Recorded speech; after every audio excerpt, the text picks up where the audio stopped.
morning. Let's give God praise. Find some people around you.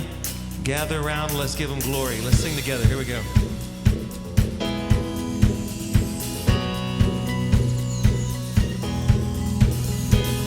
God above, all the world in motion.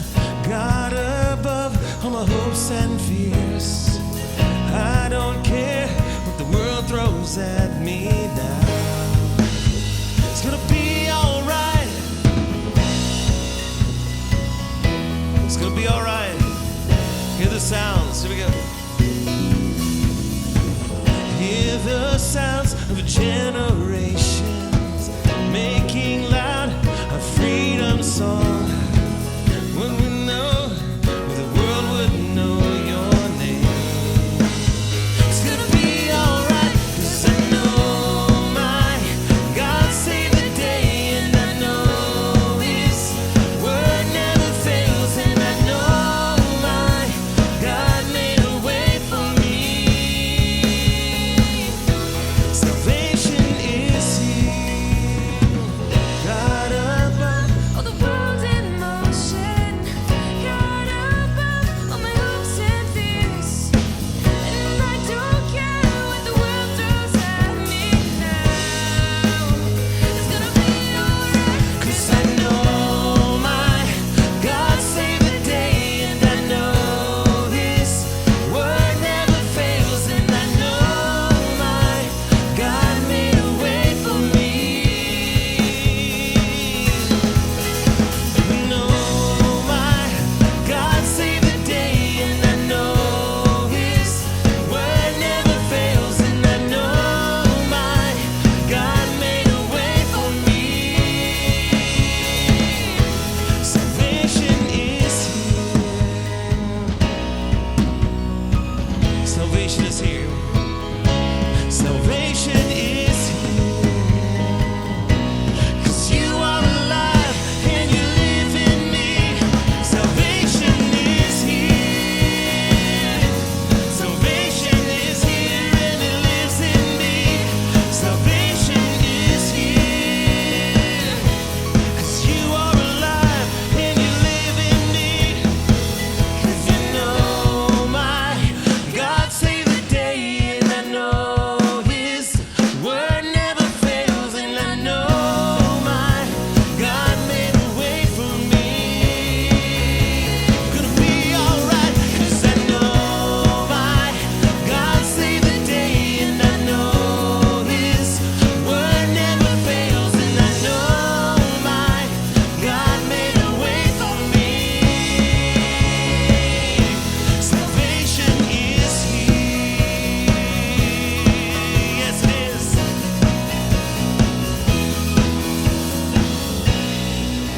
Amen. Glory to His name. All right, well, let's begin the worship service in prayer. Let's bow our heads. Dear God, thank you so much for bringing us to this live stream and this service. God, you are who we are worshiping. You are who we have gathered together to lift up. I pray your blessings upon the service, the worship in every home in this area. And I pray even further on that you bless these homes. And I pray that, again, we are receptive to hear your word spoken today. And we just are ready to receive. I pray that your blessings upon the service. In Jesus' name, amen. We have Brittany Paste here is going to bring us our announcements. Well, good morning, church family. I've got one announcement for us all today, and it's just a reminder. I want to extend to you just one final invitation to join us tonight for our online Sunday school class. It's tonight at 8 p.m. It's called Let Not Your Hearts Be Troubled in Times Like These. And Bill has been giving us some great teaching these last weeks, but tonight is the final class, so we're going to close it out by looking at what Jesus says about praying in faith and praying in power in times like these, and just how that impacts us right here.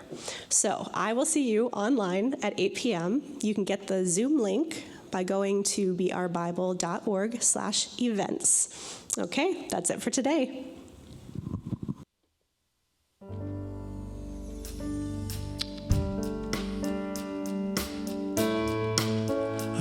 song we're going to learn together as a church. It's right from Scripture. It's Psalm 63, 1 through 4. All right, let's learn it together. Here we go. Oh God, you are my God, and earnestly I seek you.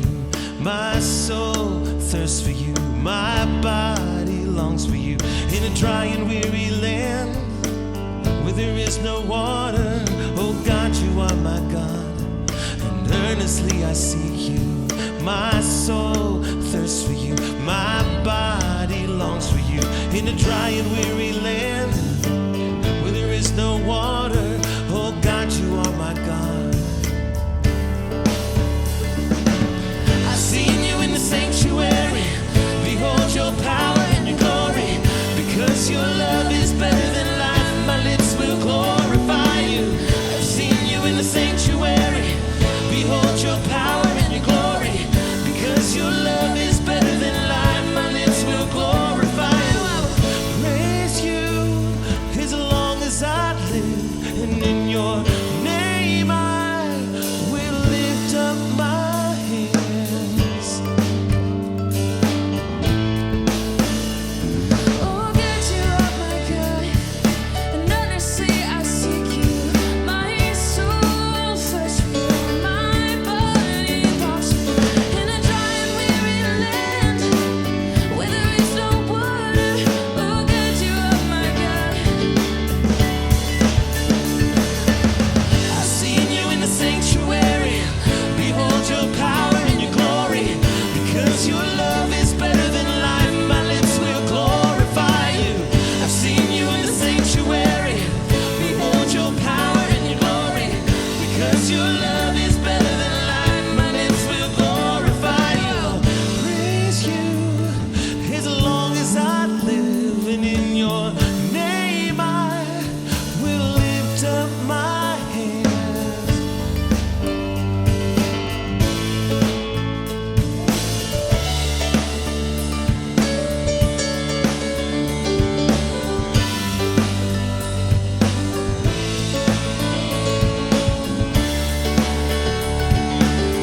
Sing it, who's singing? I've seen you in the sanctuary, behold your power and your glory, because your love is better than life, my lips will glorify you. I've seen you in the sanctuary, behold your power and your glory, because your love is better than life, my lips will glorify you. Will praise you as long as I live, and in your name I will lift up my hands.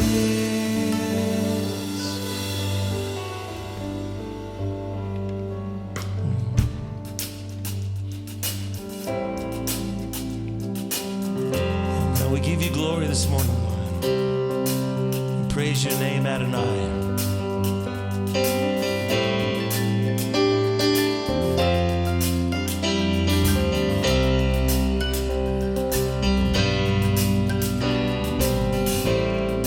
Who is like him, the lion and the lamb, seated on the throne? Mountains bow down, every ocean roars to the Lord of hosts. Praise Adonai, from the rising of the sun to the end of every day. Praise Adonai, all the nations of the earth, all the angels and the saints sing praise.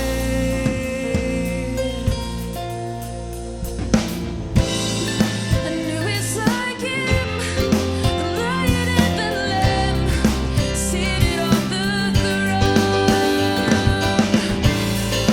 Mountains bow down, and every ocean roars to the Lord of hosts.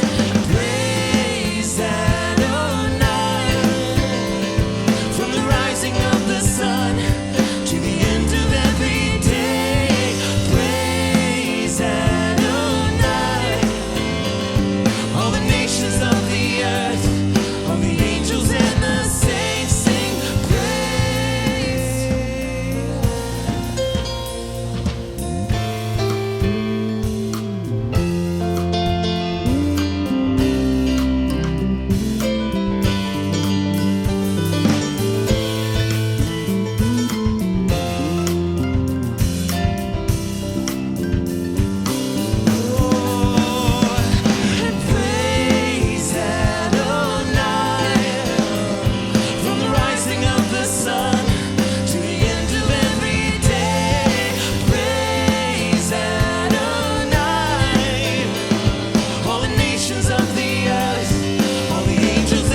Well, would you join me in going to the Lord together in prayer to Him? Heavenly Father, we praise you and we thank you, Lord, that you are our provider, God. Lord, that you are worthy of our praise. Thank you for just the work that you've done in our lives, God. And I, again, just pray, as Tom prayed earlier, God, that you would just bless the homes, God. We pray that you would be bringing unity in homes. I pray that you would use this time even to strengthen our church as you strengthen each home, God. We just pray against the enemy's plans to try to divide and tear apart, God, but I ask that we would lean into your grace and your forgiveness and your goodness that is available to us through Jesus. And together, we, as a church, we praise you and we thank you for the recovery of Jeff, or the continued recovery of Jeff, Teresa's uncle. We praise you, God, that he has now finally been released from the hospital and he's able to go home. And just, God, the awesome miracle, and we just acknowledge that is your work of healing. And we also just ask that you continue to bring about full recovery and full strength to him. And God, we, as a body, we also just lift up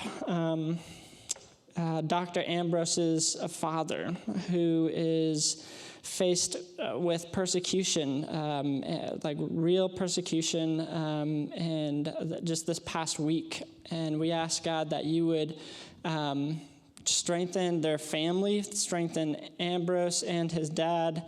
We ask that you would give them courage and strength of faith. We also ask that you just give them wisdom, practical wisdom, and how to move forward in faith, but also just wisely and prudently.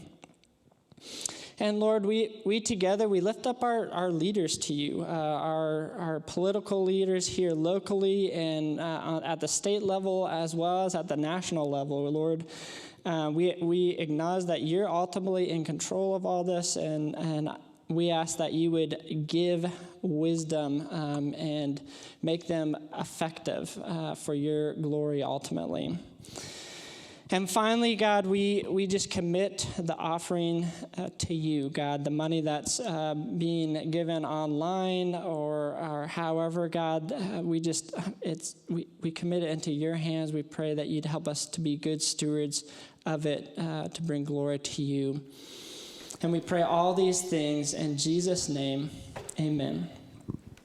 So now you guys are going to hear from Pastor Jack here.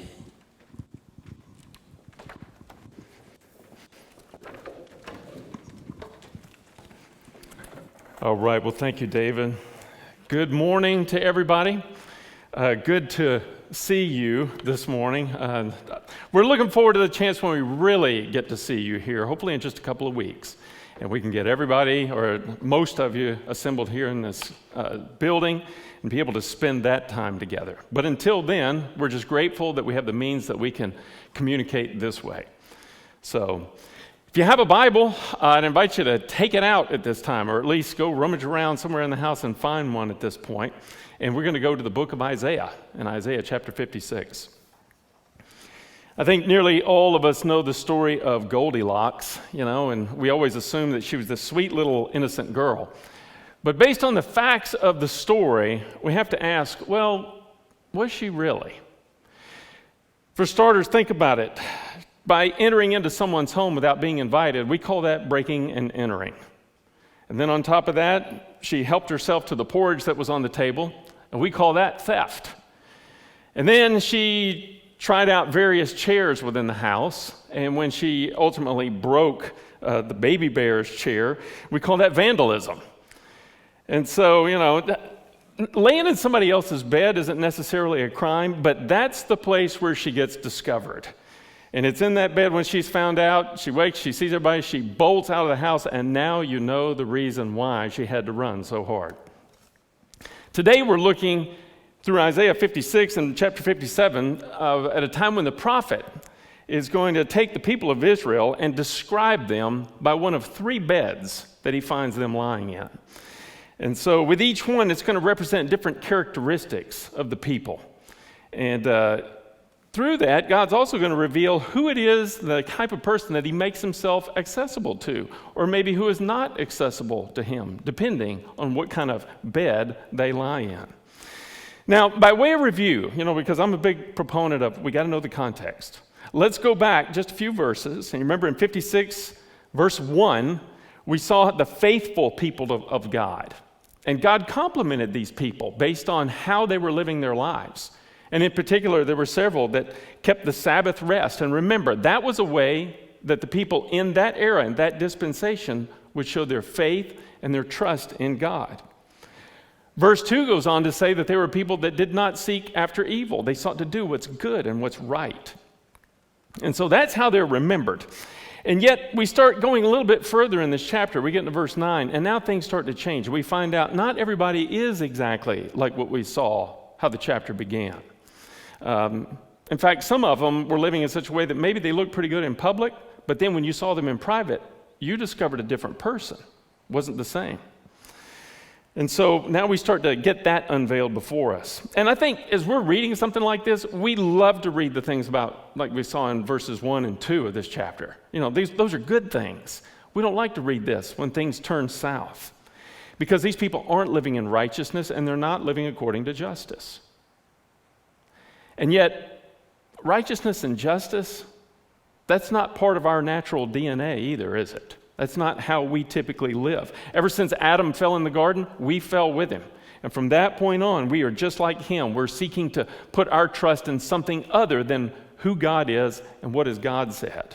Instead, we're putting our trust in ourselves, our strength, what we can control, what we believe. And so how do we get out of this mess? And is God still accessible to us at this time? Isaiah is going to show us the problems, but he's not going to leave us there. He's going to give us a solution, too, of where we can turn to find life, true life, despite our failings. All of it summarized in the illustration of three beds. So let's gather together here, and let's go around the first bed and take a look inside of it. And here we discover a person, and it's the person who likes the bed too much.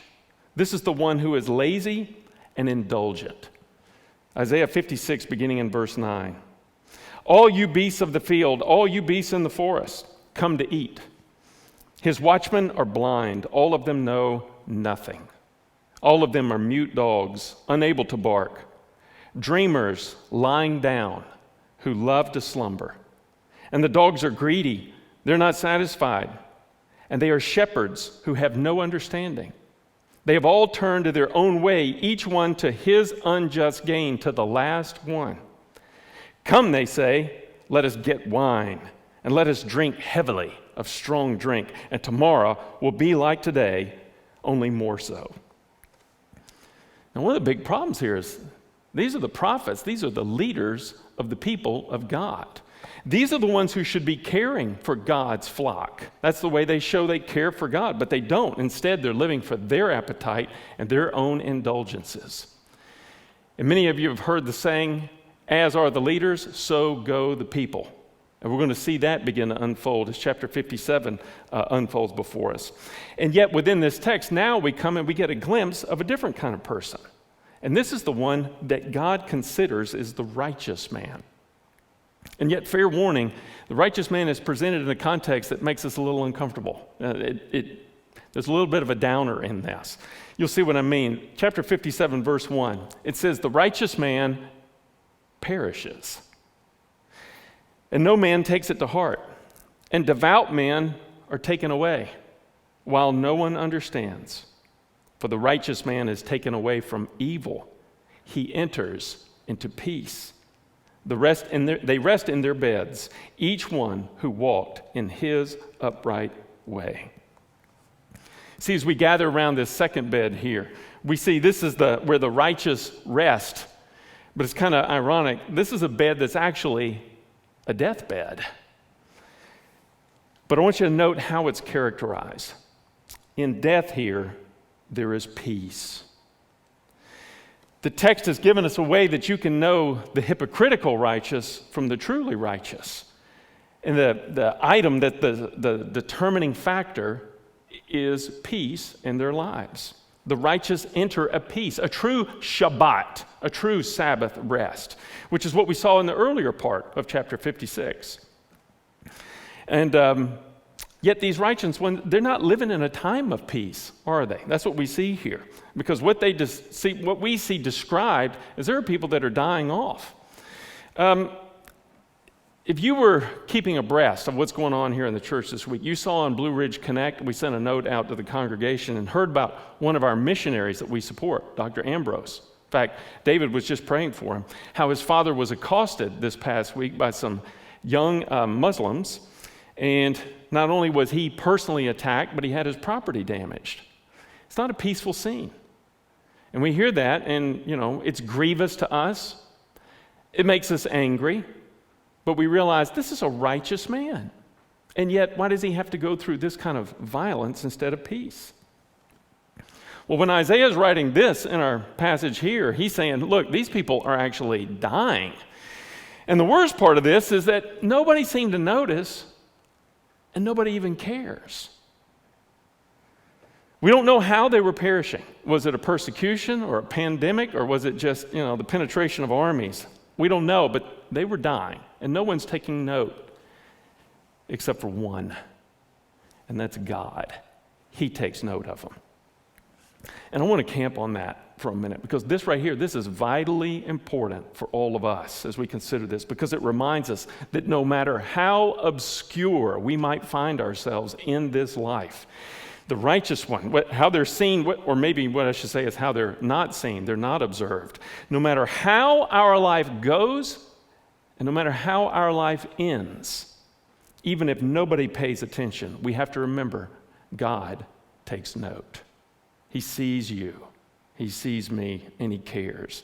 And if we should happen to die, even in anonymity among men, we have to remember we're not obscure with God.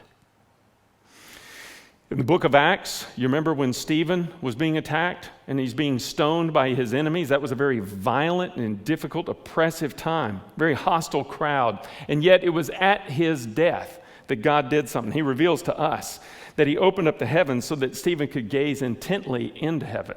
And the text tells us that he saw the glory of God and Jesus standing at the right hand of God. It's a moment of violence.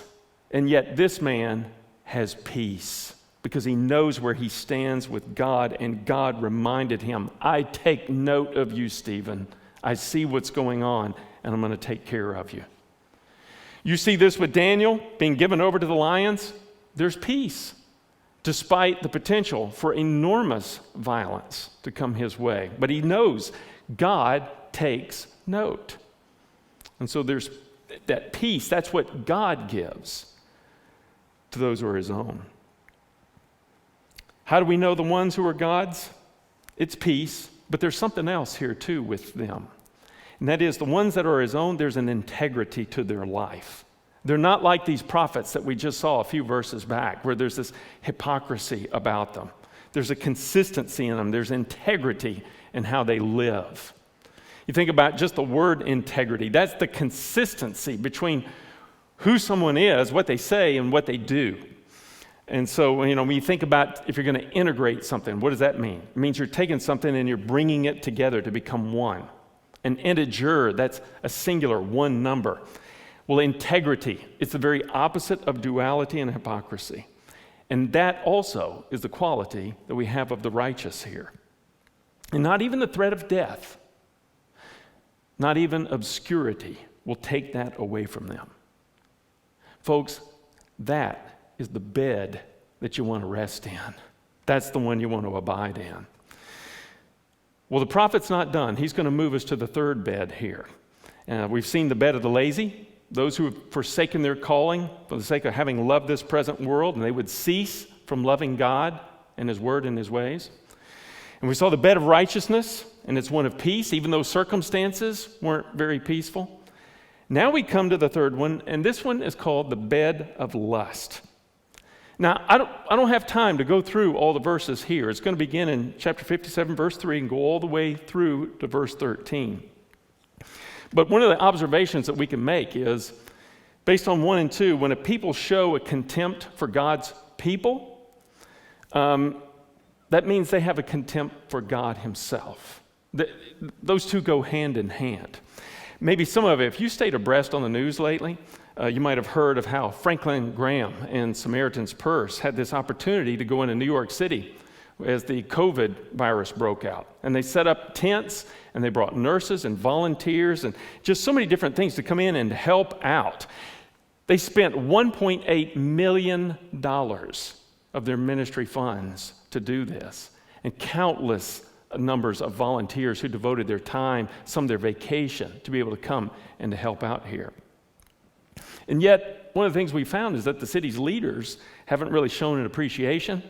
In fact, Speaker Corey Johnson for the New York City Council said this group, meaning Samaritan's Purse, which is led by the notoriously bigoted, hate-spewing Franklin Graham, came at a time when our city couldn't in good conscience turn away any offer of help.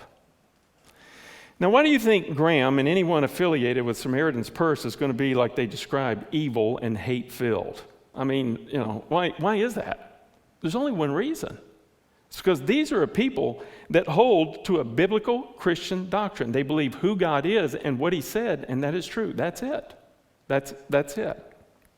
And the city council members, in turn, have shown that, the highest value that they're going to live for is that of the new sexual revolution. The city council never said thank you. They still haven't, and I don't expect that they will. They never expressed any gratitude. And again, why would they show such disdain for those that would help them? It goes back to what verses 1 and 2 just showed us.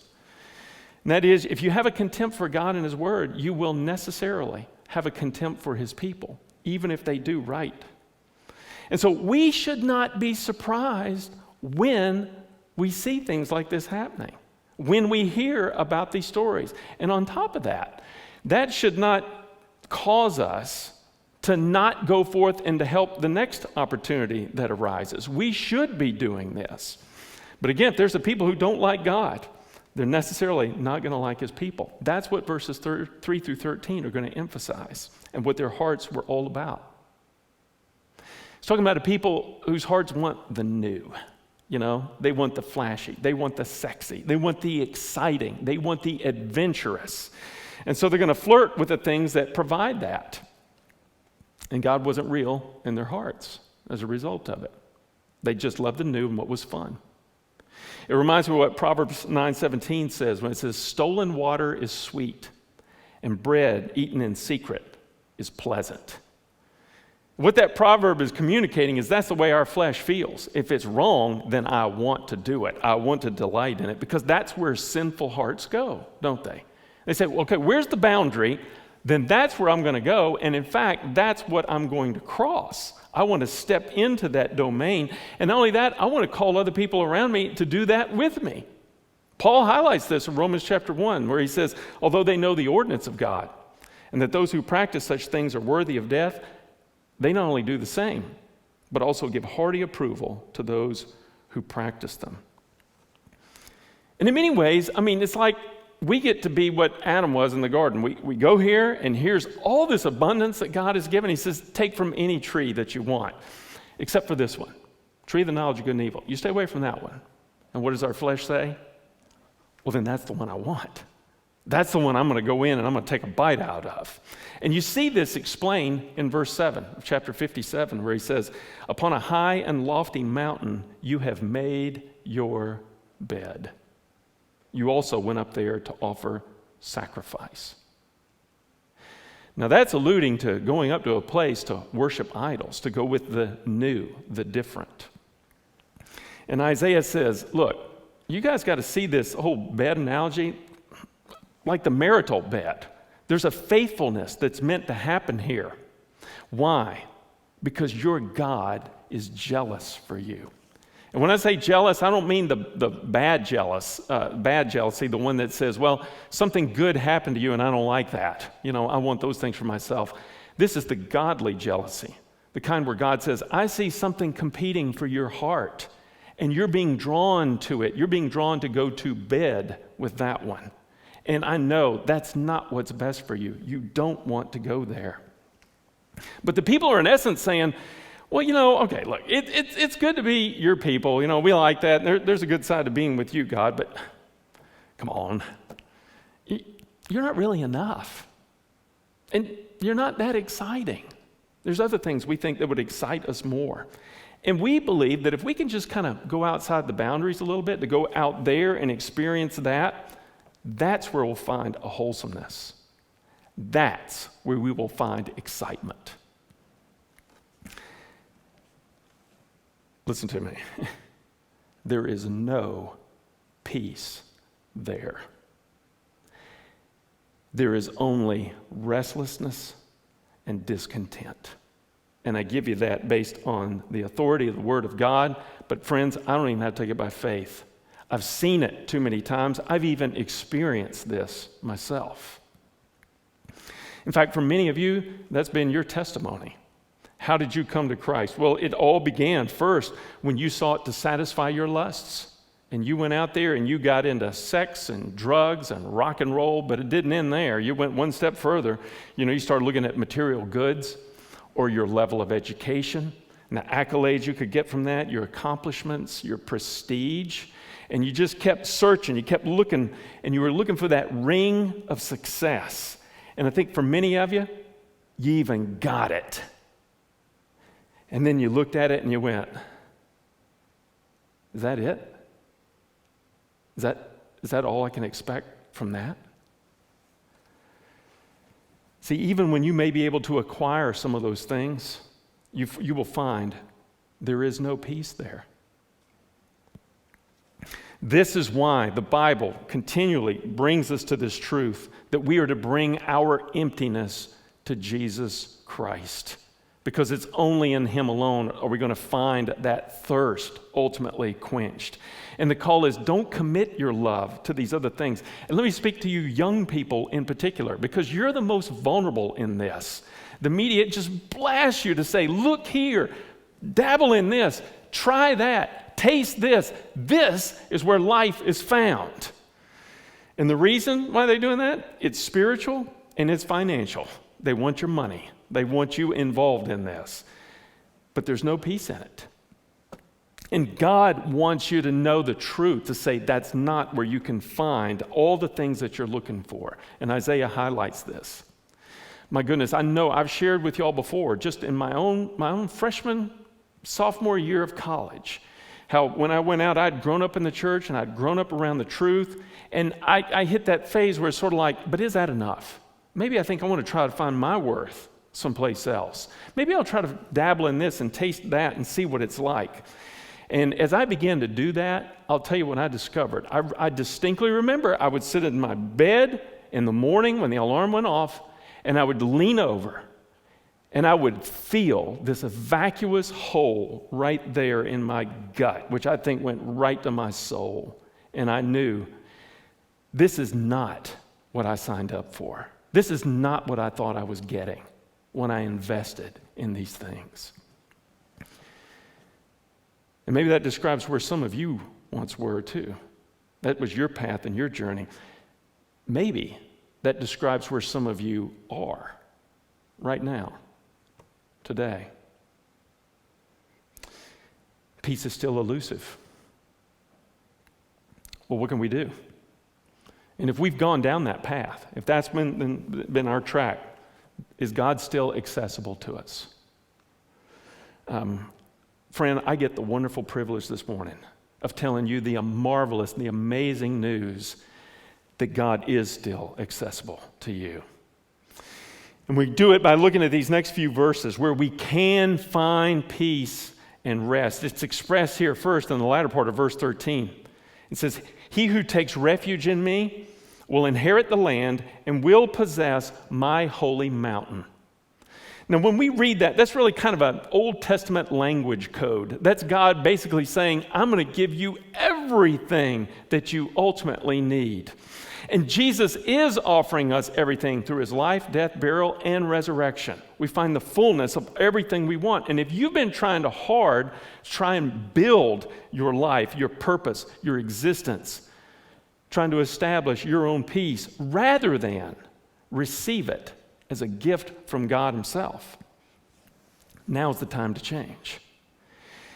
God has an invitation to you here also in verse 14, where it says, it will be said, build up, prepare the way, remove every obstacle out of the way of my people. God doesn't just, want barriers keeping you away. He's saying, look, there's a path. I've got it all cleared. You're not even going to have a speed bump to get to me through Jesus Christ. And through him, he is not a dead end. All right? He is an open course, free of obstructions. Not even your own sin can keep you out. He can take care of that. And if you want to know how to find him, then you just look in verse 15. For thus says the high and exalted one who lives forever, whose name is holy. I dwell on a high and a holy place, and also with the contrite and the lowly of spirit, in order to revive the spirit of the lowly and to revive the heart of the contrite. I'll throw a couple of theological terms at you. God is transcendent and he's immanent. Transcendent meaning he's dwelling in the highest places, in those places where you and I cannot go, in a power and a glory unimaginable to us. But he doesn't just stay there, he's also immanent, which means he has come down to be with us, to be accessible to you and to me. Because when Jesus came to earth, aren't you so glad he didn't just come in this mindset of being this unreachable kind of celebrity of a king, and your best chance of getting near him might be to get his autograph or something like that. That's not the way he came. He came humble in the valley of humility. And he's calling us not to try to climb up to him. He's saying, you come down here where I am, where I'm seated, and you will find him ready to receive anyone. When I say humble, what do I mean? It's a mindset that knows you can't achieve what only God can achieve. You can't establish peace. Only God can give that to you. And God has set things up so that you can come down to him, to meet him at the cross. That place where Jesus became a curse, our curse, so that instead we might have his righteousness and be free and have a path clear and accessible unto him. Here's how you come. You come like the lepers did in the Gospels to Jesus. You remember how they came? They came dirty. They came unclean.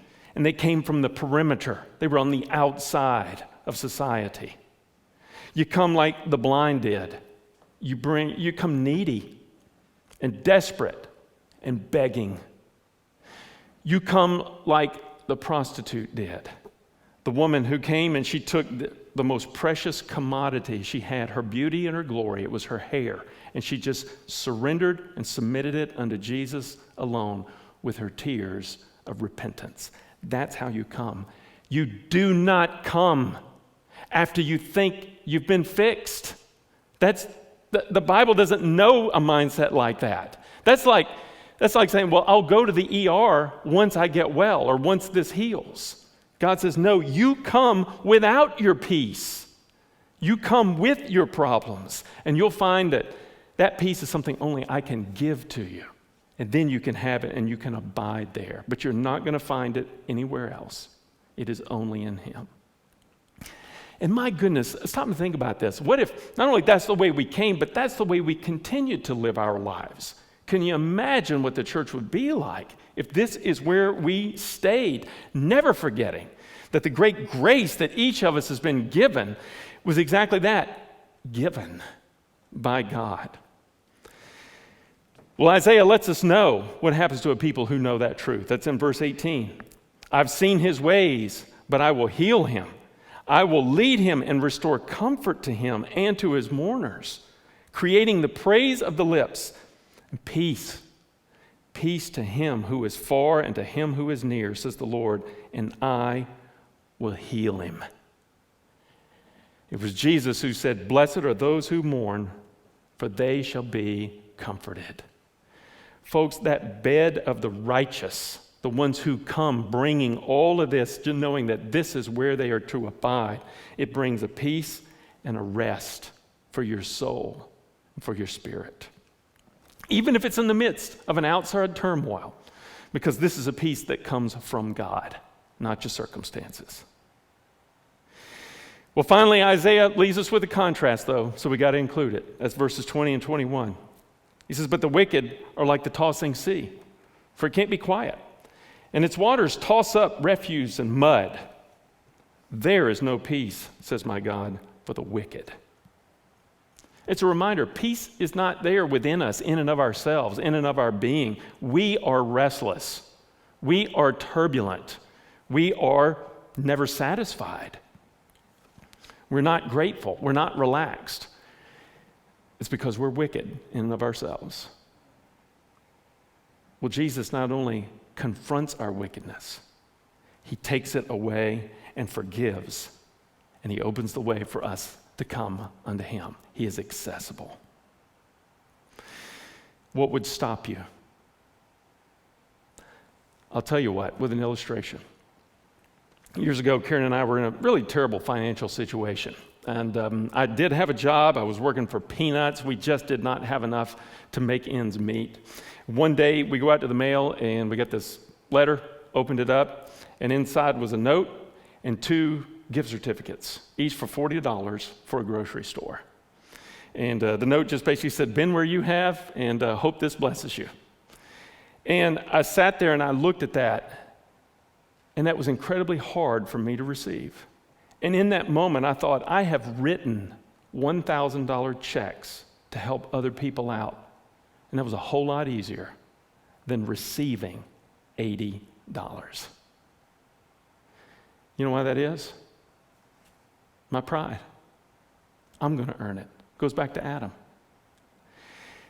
God reminds us here, look, Jesus Christ has written a check. It's of infinite value in his blood for your sins. Don't let your pride inhibit you from receiving what he's given you. Full accessibility unto God. God is going to be accessible to you. Unlike the story of Goldilocks, though, God doesn't want you to run away. To the humble of heart, he says, that's the one I want. You come. Have you done so? No matter what your previous past was, you don't have to come fixed. You just come admitting that you're broken. He'll give you that peace and rest for your soul. Let's pray. Our Father in heaven, we just acknowledge that you are the Most High God. And we are so low in your presence. We are actually nothing. We're certainly not of the rank of even angels. But as human beings, we are fallen. We've been people who are beat down by sin. And we have sinned. And that makes us alien to you, Lord. Deceitful and wicked in our minds, enemies of you, against you and your ways. And yet to this lost one, you promise help. You've sent Jesus, the only one who could put a hand on our shoulder and a hand on the shoulder of God and reconcile us and bring us together unimpeded. His blood, that is our peace. His righteousness, that is our strength. His Spirit, Lord, that's going to be our power. And heaven now gets to be our destiny. So give us daily the strength of your grace. Subdue our evil flesh. Loose us from the things that continue to just suck us in and draw us into the world. And support us in the trials that we endure. And God, we pray that you would enable us in these valleys of life, just as we do on the mountaintops. And for the one who today has been humbled, and they come contrite of heart, like Isaiah has shown us, let them discover the truth about you that we have looked at today, that you are holy and transcendent, but you are approachable and immanent through Jesus Christ. And it is in his name We ask and pray this. Amen.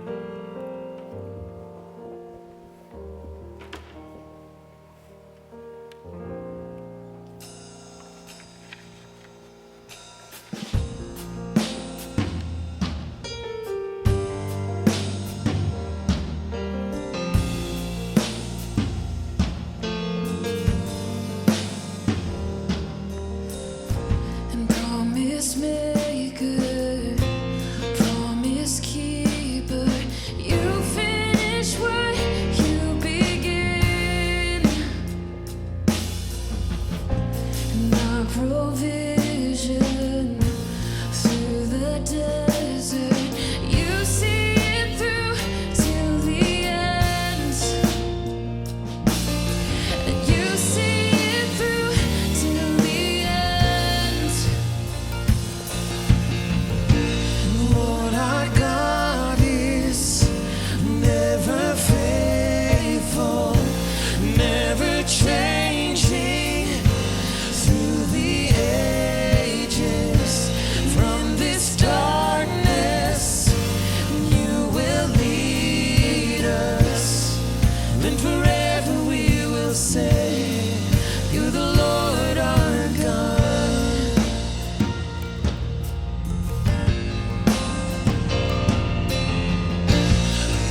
The silence and the rain, still we can know you are good. And all your plans are for your glory. Yes, we can know you are good. We can know, yes, we can know you are good. Lord, our God is never faithful, never changing through the ages. And from this darkness, you will lead us, and forever we will say, you're the Lord our God.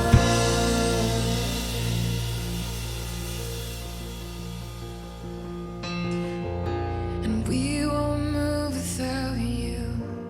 We won't move without you. You're the light of all and all that we need. You're everything. And we won't move without you. We won't move without you. You're the light of all and all that we need. You should join me and sing. We won't move without you. We won't move without you. You're the light of all and all that we need. We won't move without you. We won't move without you.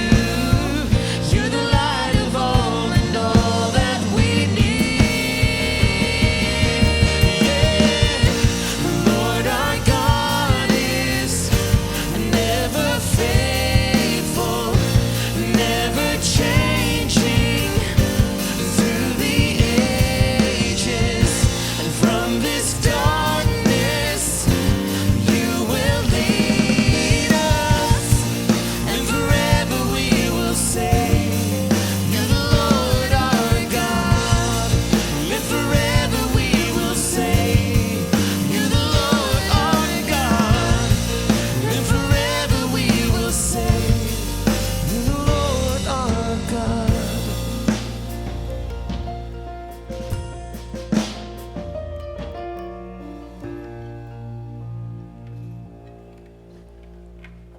Well, if you would like to know more about Jesus Christ, either how to be rescued and be saved as we discussed today, or maybe just, what do I do now? How do I continue in this walk? We would consider it a real privilege if you would enable us to help you on that journey. And underneath this video, there is a link that we've put, and if you would, just fill that out. Let us know who you are and what that need might be so that we can then go forth and help you as best as we can. Whether you're here in the local Purcellville area or you're somewhere in Pakistan, we'll do our best to get back with you. And finally, just another reminder, next week we'll be having our next service live stream 9:30 in the morning. So get yourself ready on time, because then we have a hard start time starting next week. Until then, remember something. God is faithful and God is accessible. And He has drawn you in that He can build you up to then send you out. So you go forth in joy and you be led forth in the peace that only He can give.